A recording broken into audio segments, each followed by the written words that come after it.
Welcome to this episode of Locked In. If you watched my last video, I discovered that after, unfortunately, when I crashed and fractured, dislocated my shoulder, I did actually fully crack my Ride Far carbon gravel bars. So I'm going to be switching these bars out so I can get this bike ready for the trail when my body is ready. And I'm going to be switching those out with my 46 centimeter cow chippers from Salsa. Now, I wanted to create this video. I know there's other videos that are similar to this, but there's a few different unique changes that I'm doing between the two bars. Basically, I'm switching from a 44 width bar to a 46, as well as I'm reducing the reach on the 46, but the reach on the 44 is actually longer. So I'm going to be getting into a little bit of the technical aspects of this, show you a few quick measuring tips that I've kind of figured out. But because of a gravel bar being different reach and different widths depending on what your bike currently has, you might be actually varying your stem up a lot more than you think, or your reach on your bike going to a wider bar. So I want to discuss that with you in today's video, so if you want to hear more about that, please stay tuned. So in this video, what I'm going to be doing initially is taking initial rough measurements from my saddle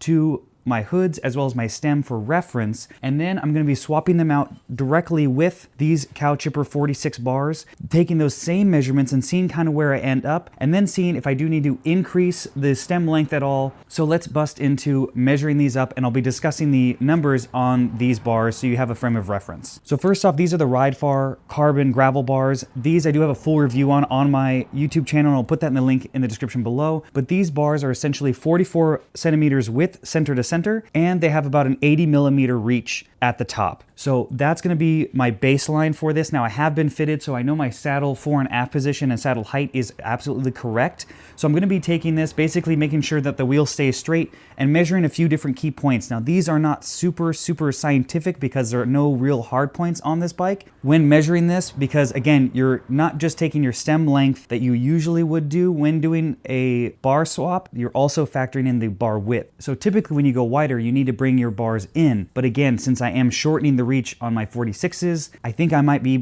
either staying the same or maybe going up one size. So what I recommend measuring when doing this initially is obviously squaring up your wheel. And obviously if your bike feels good, this is when you want to measure it. If it doesn't, this is the time to change things up. Then you're going to measure from the tip of your saddle to the center of your bars, which basically is going to be the brake line right at the edge of your stem. You can usually hook on your tape measure onto the end of that to get a good solid measurement. And I'm sitting right about 59 centimeters. So that's my baseline to my stem length, which obviously if I keep the same stem length, that length is not going to change. But it's a good reference number for later. The other measurement that you can do that I do with these SRAM hoods is, since there's essentially a sharp line right here, I'll simply put the edge of the tape measure right here in the bridge bit, right at the top. Again, trying to find some kind of hard point to reference, squaring up your wheel and measuring it again. This is going to put me about 74 centimeters with this measurement. So again, there always is going to be a little bit of finessing this once you get the bike dialed in, obviously with your hood angle and drop angle, but this will give you a rough ballpark if you do need to change your stem size. Gonna take a quick break and a shameless plug for my Slow But Look Pro merch that's in the description below. Comment below if this is water, coffee, or alcohol.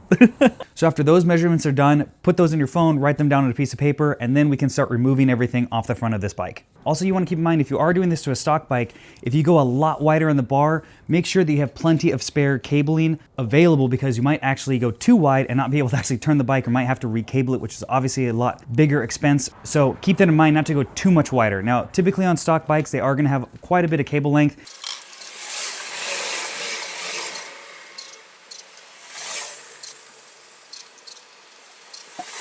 Now, in retrospect, I should have taken these shifters off before taking the bars off, and there's probably already 50 comments about that. But there's something else that I want to mention. If you're going to keep your stock bar, or you're not sure if you're going to like the new width, take a Sharpie, and what you want to do is go around the entire base of your shifter hood, as well as the strap. The reason why you want to do both is so that you also get the angle that you initially liked on the bars. So once you're unwrapping them and taking them off, that's probably the last position that you enjoyed on there. So make sure to basically take that all the way around and around the strap here. That's going to mark these so that if you ever do have to swap them, there's no guesswork. And that's definitely a tip that I've used, because you can see on here, this is something that I've done with these cow chippers, so I'm going to be able to set these up perfectly right away. But if you are putting new bars on, what you want to go do is ride around, get the bar angle and the shift angle and position dialed in. So ride it around the neighborhood for a little while and leave the bars untaped, bring your tool with you and set the hood angle and position up till you really like it, then come back for measurements to then figure out what stem length you might need to change to. So as you can see here, this is how crucial it is to get the base of the shifter as well as the strap. This allows you to really dial in that angle so you don't really have to mess with it much once you're set up, and you can dial it in with confidence. Again, obviously this is different if the bar is new for you, but if you are swapping between bars or not sure if you really like it, make sure to mark anything that you're taking off the bike. So when you put it back on, or maybe swap it back out, or maybe break a bar and have to go back to something else, you can make this process a lot faster. Alrighty, so it looks like we're set up here. I'm gonna move the hoods down, get them kind of in position, double check how they look as far as the transition goes to the bar. I like these nice and flat, that looks perfect. So now it's time to measure up everything. So obviously our stem measurement is gonna be the identical same because obviously we didn't change anything. So this is still gonna be the same 59 centimeters. And we had a measurement of 74 when hooked into the edge here of this hood. And we're looking like we're sitting right about the same. And to be honest, this is looking identical. So what that's telling me is obviously since we did shorten the reach, but we went wider, this distance here of where the shifter is physically located is basically identical. So keep that in mind when you are widening the bar. Make sure to pay attention to what the reach change is. So as it looks right now, the 100mm stem that I'm writing on here currently is the same identical reach as far as where the shifter hoods are out here on the bar compared to my 44 centimeter bar. The reason being for that again is because I decreased the reach on the 46. So even though I went wider, I did bring the shifters in closer to where the bar starts. So keep that in mind when switching bars or potentially going wider. Look at the reach number. A lot of people don't talk about that, but that's something that's going to be different depending on the bars. A lot of gravel bars are going to be between that 60 to 70mm reach or in that 75 to 80mm reach camp. So if you're going from an 80mm reach bar like I was on the ride fars down to a 68, that's essentially shortening it 12mm. So even though I'm going wider by 2mm, it's all kind of relative because again, the shifter placement is what's really crucial because obviously that's what your hands are going to be on.